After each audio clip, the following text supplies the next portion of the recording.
cyane Imana ishimwe ko tugejeje kuri uyu munsi ugira gatatu turi kumwe namwe. Nishimiye kubabona abo twabanye kuwa gatanu mugoroba, abo twabanye ejo nabo twabanye mu gitondo. Nishimiye kubona abantu tutabanye, abashumba b'inshuti, turishimye kubabona. Murakaze cyane, Imana umugisha. Nanze kuvuga amazina yanyu mwese ariko ndishimye cyane kuko hari abo tuziranye twabanye mu bihe byiza bitandukanye. N'umugisha kubana namwe.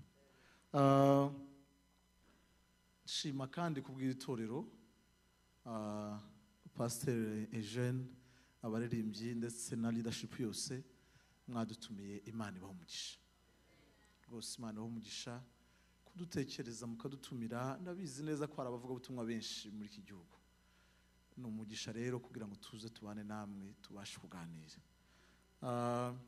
Ndatinze reka nje mu mwanya wacu kugira ngo iminota yanje nyikoreshe neza ntayishe cyangwa nyitakaze. Hari iyo abantu baje ujya ugira impungenge kuko uri gusoza mutaratangizanye. Ndatekereza ko nari ku ndunduro ndangiza ibintu nari nateganyije ahantu. Mu gitondo nacikirije ahantu ku ijambo riguvuga ngo ntiwibagirwe ibyiza byose Uwiteka yagukoreye. Haleluya.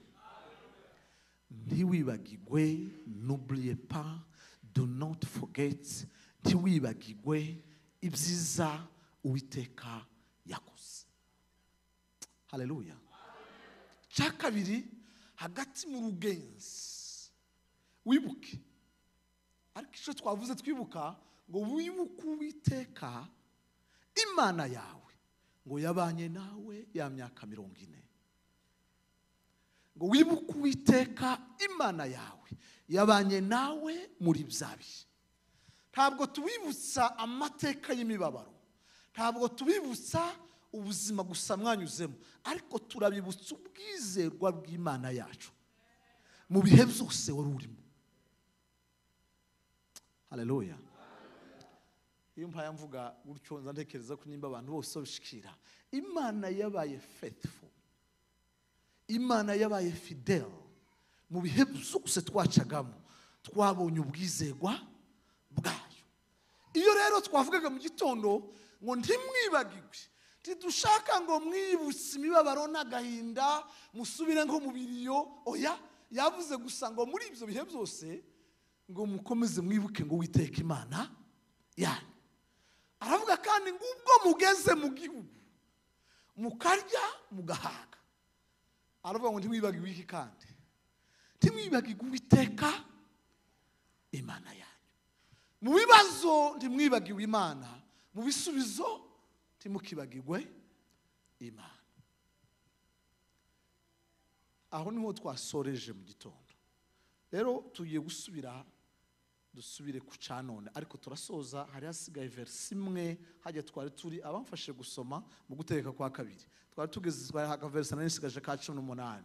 Twari turangije 14 kubo twari kumwe mu gitondo. Muri hangana abo twari kumwe, ubwo nyine murumva ko ndakomerezaho. Ariko twongere dusome kandi ya Zaburi, hanyuma bajya twamfashe gusoma cyangwa se nimba hari abandi basomye beza baza gukomeza kudufasha. Mubampere microphone kugira ngo tujyane.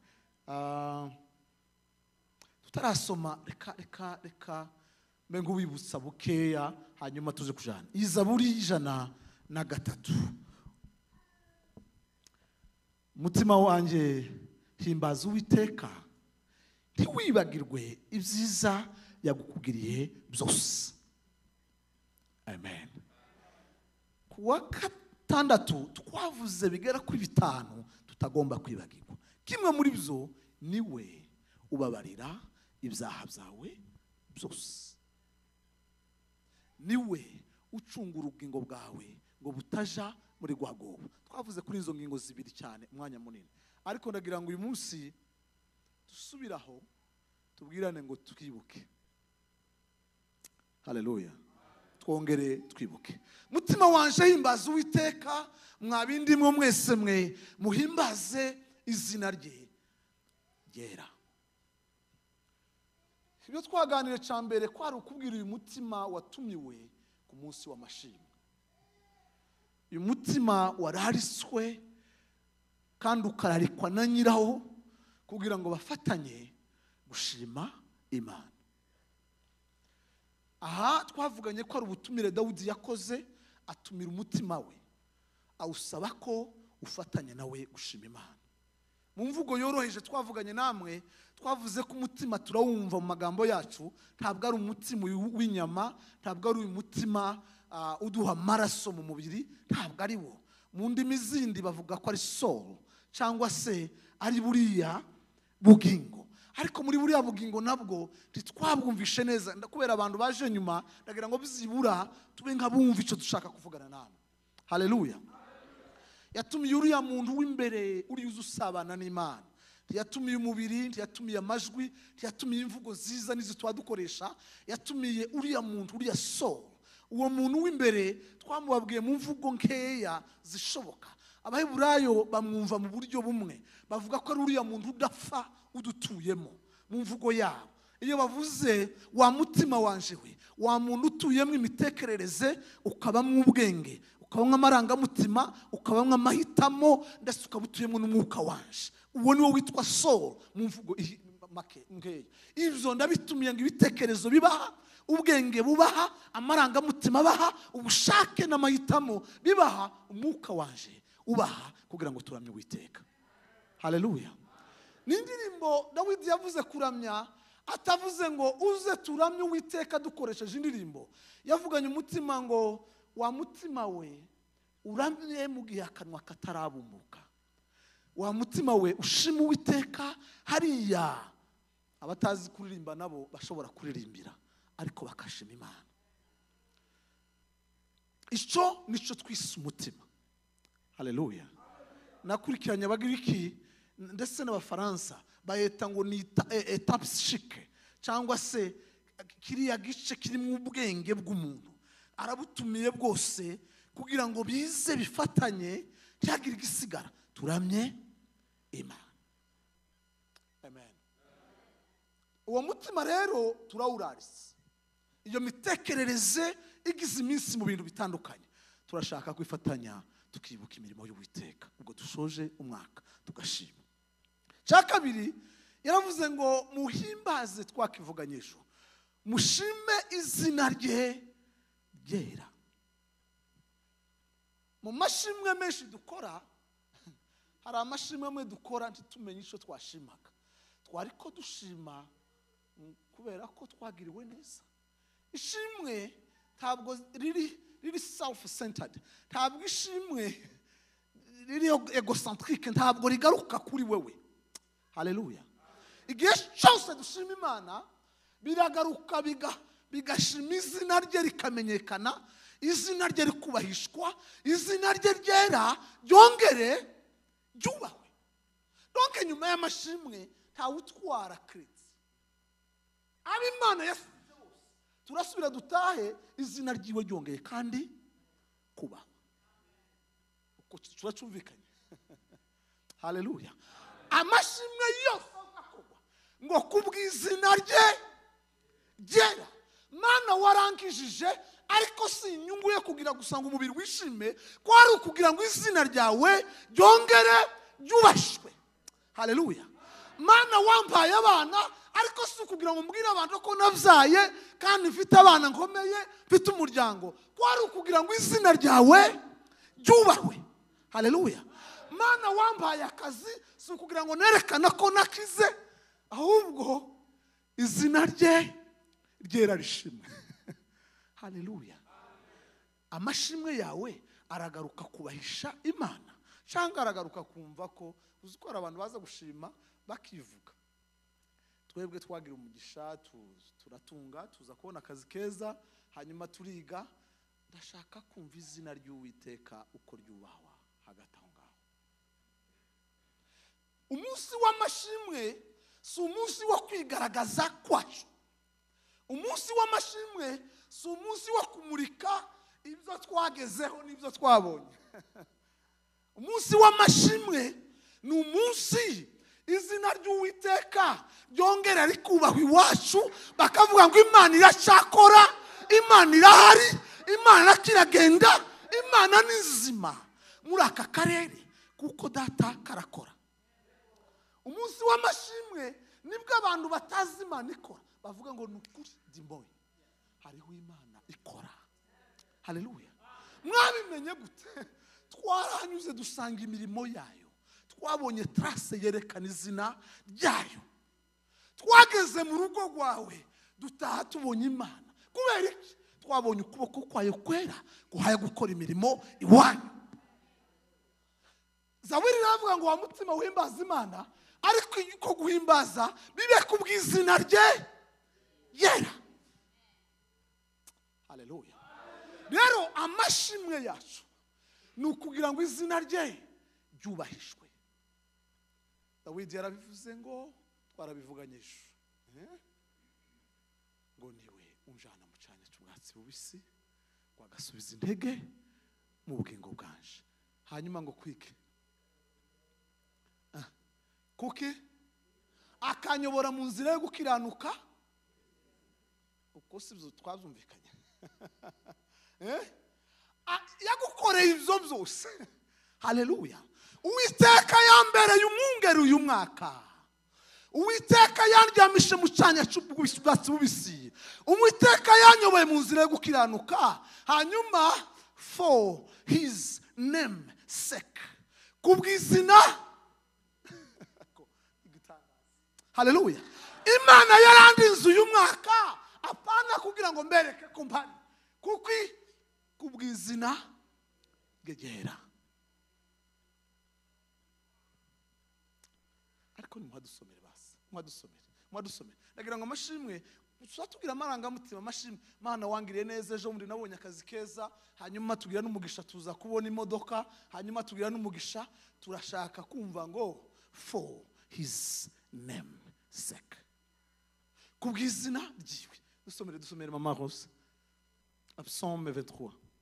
N'ujya ufite ikinyarwanda naturebere, ufite ikinyarwanda naturebere. Ariko sahone nategereje ndaza gusimbuka sinzi ukuntu gusa hangarutsemo. Haleluya. Ariko murareka ngo uyu munsi Thanksgiving titwivuge, mureke dutahe Imana. Abaririmba bavuge ngo tugiye kuririmba ngo izina ryiwe yongere cyubahwe. Haleluya. Abatanga ubuhamya, abasirimba, hanyuma dutahe izina ryiwe ryubahishijwe. L'Éternel est mon berger, je ne manquerai de rien. Je ne manquerai de rien. Zantangariyo ngeze kuri ayo magambo. Uwiteka n'umwungeri wanje, hari icyongereza kivuga ngo I shall not want. Simfite indi bezwe. Naranyuzwe. Yambereye umwungeri kugeraho numva ku buzima bunyuzwe. Haleluya. Sindi muri position ya manque. Ndahantu ndagifite ubukene kubera ukuntu Imana yambereye. Nanyuzwe no kubana nayo. Komeza aho. Il me fait reposer. Il me fait reposer. Dans les verts pâturages. Il me dirige près des eaux paisibles. Il restaure mon âme. Il me conduit dans la justice à cause de son nom. Il restaure mon âme. Il me conduit dans les sentiers de la justice à cause de son nom. À cause de quoi? De son nom. C'est à cause de son nom. Ntabwo ari twe twimarketinga n'izina turi hano à cause de quoi? C'est à cause de quoi turirimba? C'est à cause de quoi tusimbuka? Ni kubw'izina ryiwe dukora ibyo dukora. Haleluya. C'est à cause de lui tuhaye dukora ibi byose. Niturangiza tuvuge gusa ngo turi abakozi bimbura mu mara. Data yubahishwe. Haleluya. Niturangiza umwaka tuba tuvuga ngo Uwiteka yatugire neza umwaka urarangira, izina ryiwe ryongere ryubahishwe iwacu. Twagize neza tubona ibintu byose bishoboka, ariko ibyiza si uko tunezerewe, ibyiza ni uko izina ry'Uwiteka ryubahwa. Ejo nabaye ngubabwira Yobu, ntimuze mwumva Yobu donc yatakaje ibyo muhora mushaka, yatakaje ubutunzi, yatakaje abana, akagaruka akabwira abantu ngo ari ku izina ryiwe ngo rigire gute. Bakamubwira ngo Uwiteka ngo niwe wari wampaye abana bagiye, akavuga kandi ngo imitungo yagiye, ariko c'est à cause de son nom. tacho nta kibazo ni wowe wampaye wasubiye uratwara yamara akavuga ngo izina ryiwe byubahwe abakuki umugabo wahuye n'ibihe bisa n'ibimwe twaciyemo igice cya mbere cy'abakuki yatangajwe n'ukuntu abantu bubaha Imana bagiye gutotezwa no kwica nabi no kunyagwa no kwirukanwa mu gihugu n'abantu badakiranuka akabwira Imana ngo ariko utari juste ngo kuzogeza ryari abapagani barenganya abakristo kugeza hangaha yaza yibaza gusa ngo jusque zaka how long bizageza kubona Israeli imeze ukimeze ngo arayibaza igice cya mbere yanga kumusubiza igice cya kabiri tiyamusubiza mu gice cya gatatu aravuga ngo naho imitini itatoha izabibi nazo ntizera imbuto ngo nta kabuza gute nta gituma ndagirate ndashima Imana yacu haleluya ntabwo twareka gushima nubwo ibintu byaba bitariho Abatesalonika ba mbere mudusomere ako hasi uko sinari nahateganyije ko baraza kugira ngo byibura Abatesalonika ba mbere 5:18 wa muntu dufite ibireye kinyarwanda iza nkunda ngusomesha abandi kugira ngo nihute nsome henshi nihuta ariko ba mbere 5 Rendez grâce à toutes choses, car c'est à votre égard la volonté de Dieu en Jésus-Christ. Haleluya. Mu bihe byose ngo mugire gute? Mushime Imana. Wahabonye umunani 5:18.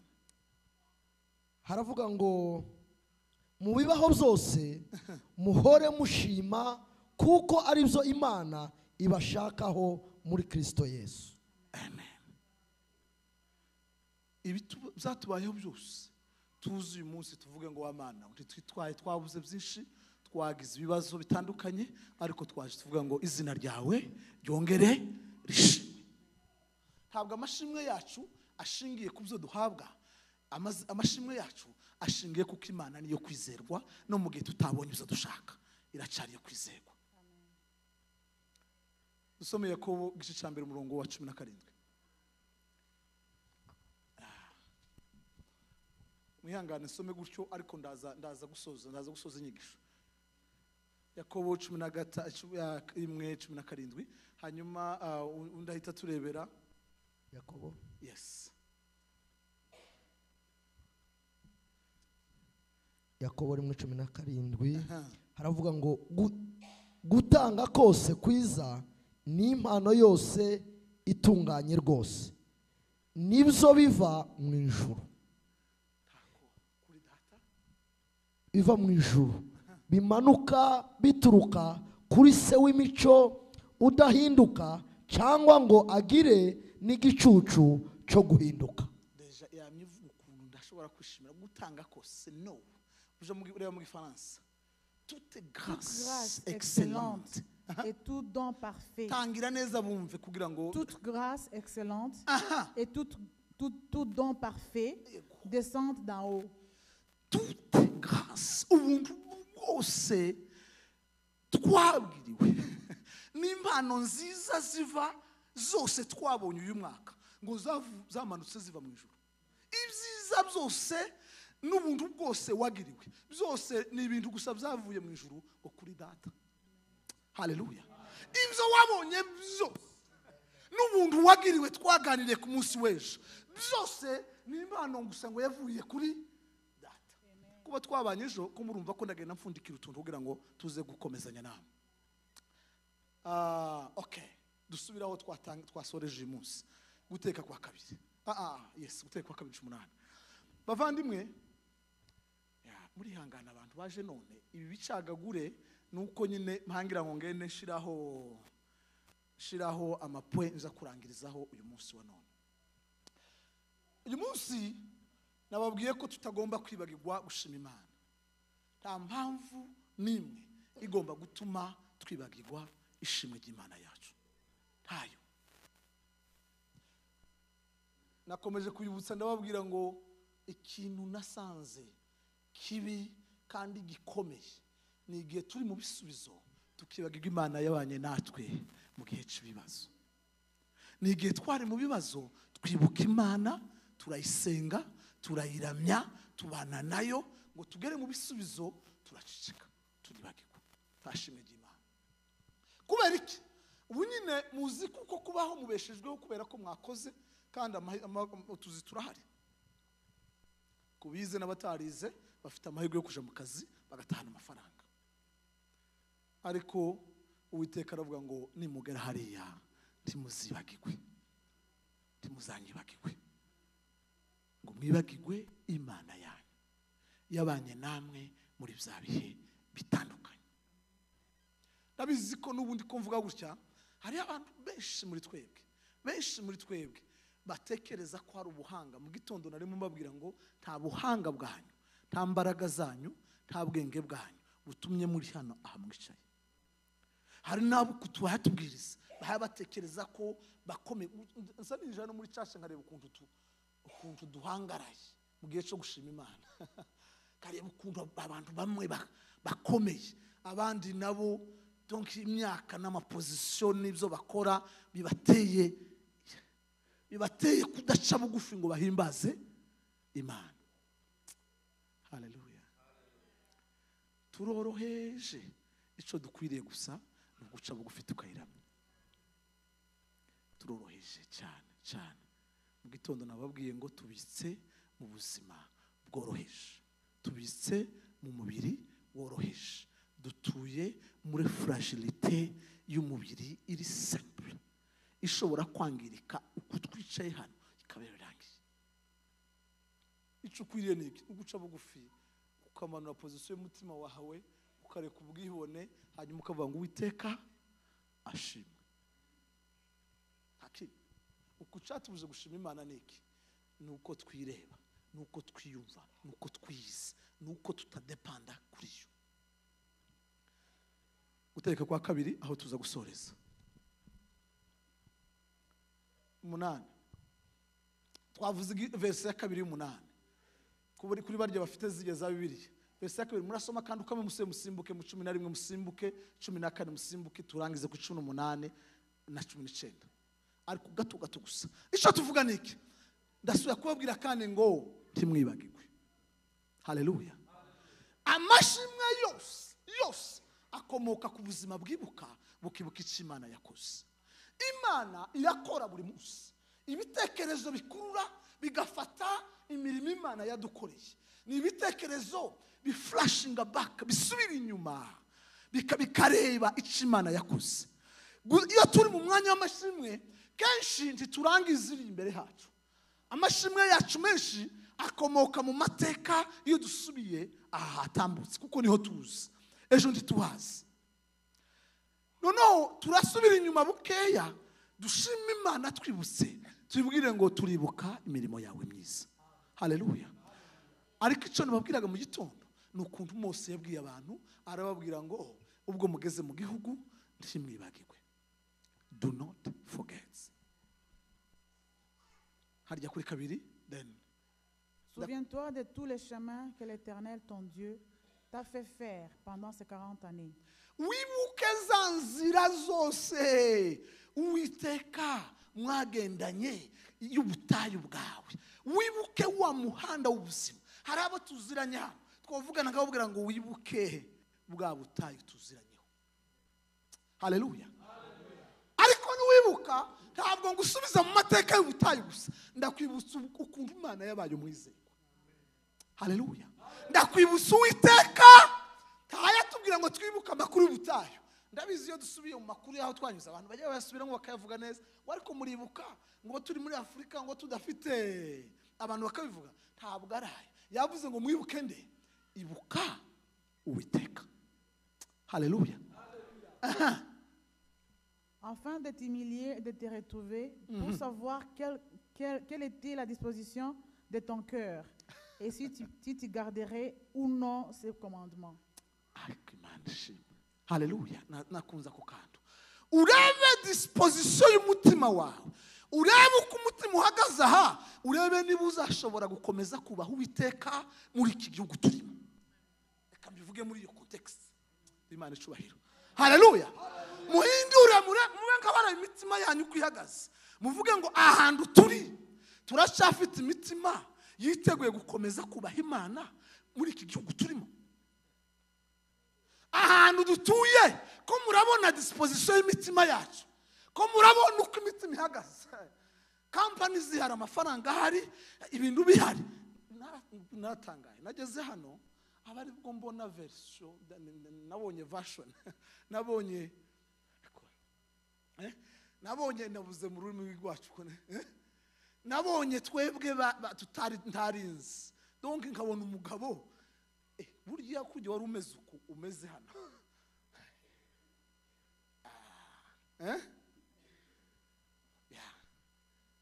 Nabonye version ishasha, nabonye version y'abantu basha. Abagore twari tubana kavuga ati sinari mbizi ko umeze uko umeze. Utaragira imodoka yawe, ugire bank account yawe, ugire visa card yawe, kuri konti yawe ufite amafaranga ari independent. Uzuko ntari nzi ko ari ukumeze. Mwenje mwabibonye ko ari version y'abantu basha. Batari babandi kubera iki ibihe ko birazamura ubwibone bw'umutima tutari tuzi.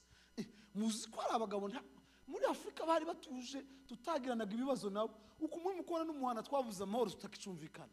Ni faranga dufite kuri konti. Twaje mu nama dise King urambwira gute? Urandushike. Konti pastor uri pastor ariko wibuke. Konti turayi.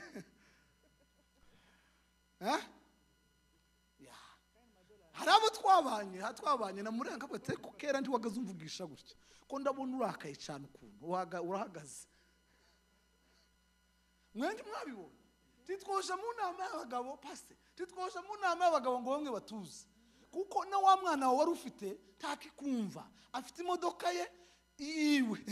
Afite n'amafaranga ye kuri konti. Uragira umubwira abugete ko uri mubiki. Uyu musaza ari mubiki. Murabe disposition y'imitima kushobora kuba Uwiteka hagati muri iki gihugu turi. Imana icubahiro. Haleluya. Muri bimwe bituma tudashi. Abantu baritwara arise baragowe kuko dufite amaversion y'abantu batandukanye. Usigaye ugira ngo uravuga mutekereza ko bazokubwira nabi. Kubera iki imitima irahagaze kubera twagiye mu bibanza bitandukanye. Babwire ukinca ntangaje. Natangajwe n'ibyaha tutakoraga. Sigaye numva nkavuga ati nigute uyu muntu yakoze iki. Donc kabihuza nkabona ntabwo biri guhura. Ntabwo bihura ntabwo bihura. Ntabwo umuntu uzi kawe nicuha yukora uyu munsi kubera iki burya iyo utaragira amafaranga. Ndashima ku bantu baje barakoze ku mafaranga somehow ni byiza bari hanganye. Ubu nyine amafaranga yabaye opportunity yo gukora ibyaha atari yo gushima Imana. Yabaye opportunity yo gukora ibyo umuntu yibwira mu mutima we. Ari kugira ngo tuyatore tubwire Uwiteka ngo Mana izina ryawe ryubahishwe kuko uyu munsi amafaranga asigaye ngira amafaranga mu kuboko. Ntabwo ari umutima warazamutse ubwibone buraza kubera ko dufite amafaranga. Nagaza mbaza abanyamerika kabaze tse abantu bakwibanye ko basubiye inyuma. Arambwira umugabo umwe arambwira ngo iwacu ngo habaga imva na intaraza hano. Nagaza mbabaza ari aba partenaire baza tugakorana muri Afrika. Kabaze ko muze bambwira ngo iwanye abantu basubiye inyuma ngo urubyiruko turi kugira muri church. Arambwira ngo iwacu habaye ama option menshi yo guhitamo ngo Imana nayo ikaba imwe muri ayo. Donc woja muri company Sunday ukakorera amafaranga ari double yayo ukorera cyangwa ugahitamo kuja gusenga. Twebwe Sunday nta yindi option yari hari. Amaduka yose yabaga yafunze. N'abakora duzi twatuntu twose twabaga twahagaze. N'abapagani biwacu bose babaga bakinze amaduka. Ntimubizi ko bigenda. Sohoka mu Rwanda, sohoka Kigali, Sunday bafunze kandi bose arabapagani. Gera muri Kenya abantu twabanye Kenya. Ntimwabona ko abantu basohoka ugasanga bafunze. Wajyaga mu gitondo no kuyogoshesha ukabura umuntu ukogosha. Kandi ntibakijijwe. Kubera iki? Igihugu cyose option ihari ni imwe ni ukujya. Noneho garambwira ati no mwebwe kuravuga ngo iwanyu baracakije we ntago barakizwa. Baracafite option nkeya. Baracafite amahitamo make. Amahitamo hano ko ndavuga make ariko muzi menshi hano. Amahitamo harimo nayo kuryama. nari ntarabona umugabo nzi w'iwacu reka mvuge mubonze uryama Sunday koza doki nakuze ntarumva nabuke mwebwe mwari mubizi donc natuye iwacu imyaka yose nabaye ntarabona umugabo ndavuga ngana gute umugabo wese muri aba bose nta muntu wumvaga waryamye Sunday tawe iyo yabaga yatabonese mwavukaga mwese muja kumureba yabaga yaremze mukavuga ngo ari mu gitanda kandi sabwa ari kugwara gusa ibyo umuntu gusenga ni ugusohoka muri church muja kumureba ararembye cyangwa kandi nabwo kuragira Sunday bagaze bareba ukuntu biyaranje bakareba ukuntu bafata inka bakazishira hamwe bagafata umwana umwe donc kugira ngo abantu bose baboneke kumbe yari option imwe yari ihari naje kumenya ko option za restaurant nyinshi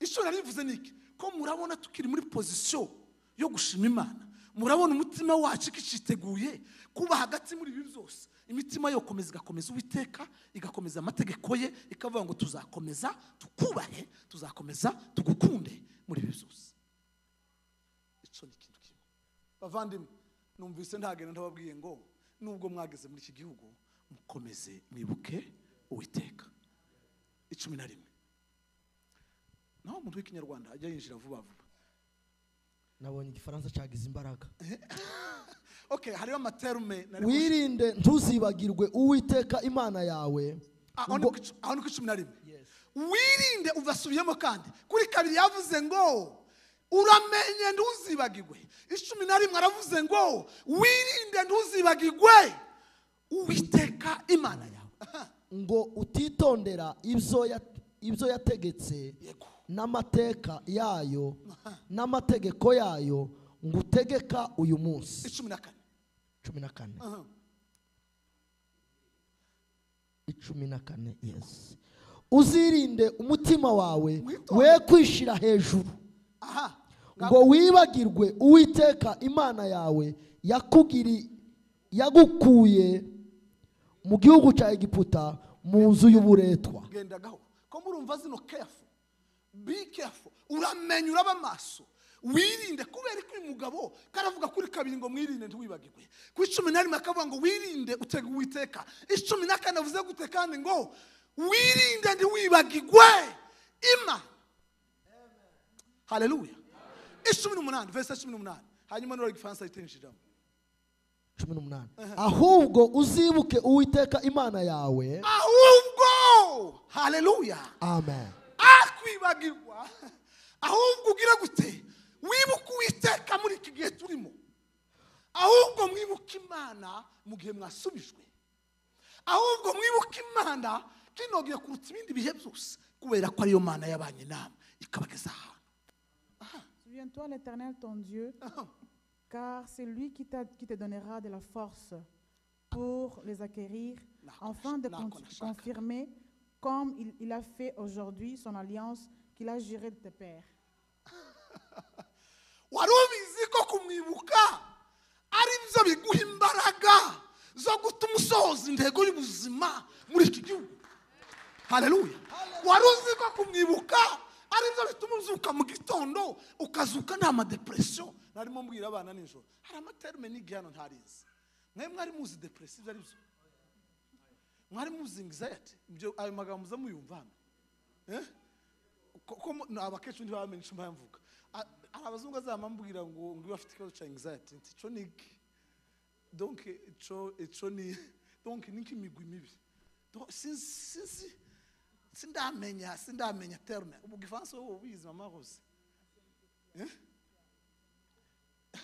Anxiety donc na amaterme tutakoresha kuko nari twagira ari umumbwira abazungu dukwana ngo I'm not morning person donc ngwiki ntabwo ndi morning person gute mu gitondo ntajya kunda kuvuga ngo akunda gaceceka igitondo cyose donc tugeze saa 3 turi mu kazi tutaravuga tugeze saa 4 nimaraga nzi kumubwira amakuru ese bite ngo ntabwo ari morning person gitondo bafite imigwi mibi abantu bari baratangaje ibyo niki kwibagirwa Uwiteka ubura imbaraga zo gutekereza, ukabura imbaraga z'ubuzima, ukabura imbaraga zo kubaho. Mwirinde nimwibagirwa Imana muraje mu madepression. Nta mbaraga z'imitekerereze muzaba mugifite. Mwirinde nimwibagirwa Imana muratakaza n'ubushobozi bwo gukora ibyo mwakagombye gukora. Imana ituvuyemo tuba turi abantu bapfuye.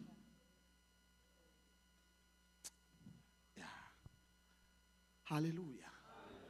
Ibi se ko murabyumva icyo nshatse kuvuga? Gushima Imana no kwibuka mureme 19 ariho nja kurangiza. Niwibagirwa Uwiteka Imana yawe ugahindukirira izindi mana ukazikorera ukikubita hasi imbere yazo, uyu munsi ndaguhamiriza yuko utazabura kurimbuka. Ntabwo gisekeje. Niwibagirwa Imana, nimutibuka Imana, nimutakaza Imana, ndabahamiriza ko mutazabura kurimbuka. Nimufata Imana mukayikura mu mago, mugafata Imana mukayikura mu bana banyu. Nimukubwira abana ko mbwira abagabo ko murabwira abana ngo bagira Imana, ntaye bari mu kutubonana, barayigira gute? Ntabona mu rugo musenga, umugabo yiruse, umugore yiruse, nta materaniro, nta kuramya Imana, nta kuvuga Imana, nta gusoma Bibiliya, nta Mana iri mu rugo. Hanyuma ngo abana ngo batunaniye hano ngo nigitangaza. Uheruka kubana n'abana ryari?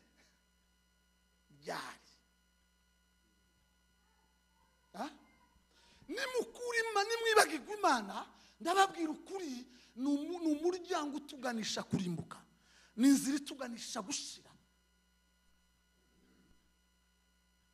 Si tu oublies l'Éternel ton Dieu et que tu ailles auprès d'autres dieux, si tu les sers et prosterné devant eux, je te déclare formellement aujourd'hui que tu périras. Uyu munsi mubimenye ko nimubona tutagitekereza Imana ngo tuyiramye, ni umuhanda utuganisha kurimbuka twese. Mureke tuze turamya Imana, mureke tuze dushima Imana, mureke tuze tuvuga Imana yacu. Ico niko kubaho kwacu. Twishima gute? Haleluya. Twishima gute? Ntabwo twishimisha amagambo, ntabwo twishimisha uko abantu batekereza, twishimisha ishimwe rivuye ku mutima uhindutse kandi uyubaha. Imana yatureba mu isi ikavuga ngo uriya mutima, haleluya, uriya mutima wahinduwe no kumenya. Uburyo kumenya Imana ntabwo ari connaissance. Kumenya Imana ni isoko ya transformation. Njya mbwira abantu ngo uzatandukanye umuntu ukubwira ngo nzima wamara ukabona nta mpinduka zamubayeho. Kuramya gutangaje, gushima Imana gutangaje, ni uguhinduka ugasa no kwishaka. Zivuga ngo wanyubahishije, izina ryanje ryubahishijwe, mu yandi magambo washimye bikomeye. Imana cyubahiro. Haleluya. Gushima Imana ni umutima nshesheti wanje, kabibwira ngo wa mutima we uzakomeza ubahe Uwiteka, ukomeze umukunde, ukomeze ugendere mu nzira zayo, wa mutima we ukomeze Uwiteka ukuriho kose. Imana ikabibona ko nabigambiriye, naho izivuga ngo dore uriya mugabo kararamya kandi karahimbaza. Abandi bare bakabona aricaye, ariko afitanye isezerano n'Uwiteka mu mutima ko ntazakuvaho, ntazagusiga, ntuzakomeza kuba. Zo ni ibyemezo abantu bafata mu mitima. Imana icyo gihe Imana ikavuga ngo watangiye kundamya no guhimbaza. Imana icubahiro. Haleluya. Praise the Lord my soul. Wa mutima washima Imana ntabwo ari ukubwira gusa ngo ririmba. Wa mutima wahinduka we gukurikira ibiha bigutwara. Wa mutima wahinduka we gutwagwa n'isi. Wa mutima we kurangara ukomeza uhanga Uwiteka amaso. Iyo abwira ngo wa mutima waramye Imana, hindukira ukomeze wishingikirize ku Mana yawe. Cyanditswe nkunda kubwira abantu kenshi kumenya Imana no kwiramya niriya mu mutima bikoregwa. Kandi uko kwimenya ntabwo bikorwa mu mutima ngo tubwire abantu ngo nzanumva abantu benshi bavuze umutima bakagira ngo ntibizagaragara hano. Ibyabaye ku mutima bigira amayefe hano inyuma agaragara. Igitabo cy'Abaroma 12. urihangana gusoma henshi ariko ni byiza ko bibiri tuvugana natwe mu gihe turimo tubwiriza. Abaroma 12. Nico nkundiriza amatelefone zirihuta iyo mukiyamu mukurura impapuro rimwe na rimwe uzusanga zatinze. Okay. Nuko bene data ndabinginga kubw'imbabazi z'Imana ngo mutange imibiri yanyu ibe ibitambo bizima byera bishimwa n'Imana ariko kuyikorera kwanyu gukwiriye. Yongezaho mu Kinyarwanda kera mbandakaye ntabwo ari ukwikorera, ntabwo ari ukwikorera. Dusomere. Je vous exhorte donc, frères, par les compassions de Dieu, à offrir vos corps comme un sacrifice vivant, saint, agréable à Dieu. Reka ndasoma icyongereza sindumva byatibutse. Ninde reka nirebe icyongereza cyangwa nimba hari undi ugifite hafaje kumfasha. Buriya Bibiliya ni igitangaza. Iyo Imana itubwira ngo muze mu ndabe, muze mu mpimbazi, ntabwo ari ukuvuga amagambo, ntabwo ari ukusakuza nguko birivuga. And so, dear brothers and sisters, I plead with you to give your body to God, because of all He has done for you. Let them be a living and a holy sacrifice, the kind He will find acceptance. Iyi verse nayo sinayikunze. Ndacari ko shaka indi verse y'icyongereza. Ninde wundi ufite ikindi cyongereza? Ninde ufite NIV? Ha kantu kamwe shaka. Aba bantu nkaho nta bantu bakoresha icyongereza pe. Ngaho soma ijambo ry'Imana numve. Ko ndashaka kuvuga ngo iyo muhinduye mugaheza imibiri yanyu witeka ngo mukayiha mugahinduka ngo uko niko kwiramya, uko niko kwishima gukwiriye. Niryo jambo nimo mpamvu mpansoma sugushango twumve zirandimi.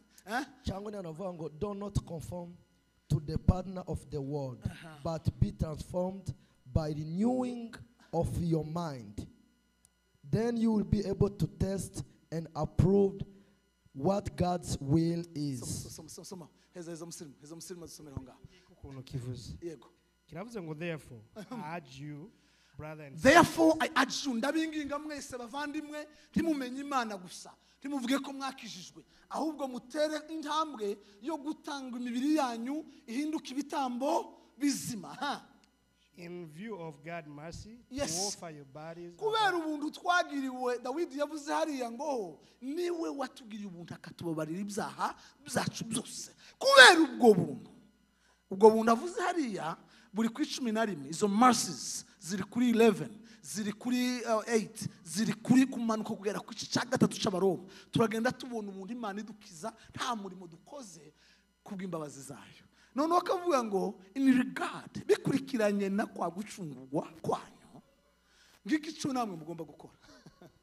Hallelujah. Mutange imibiri ngaho komeza.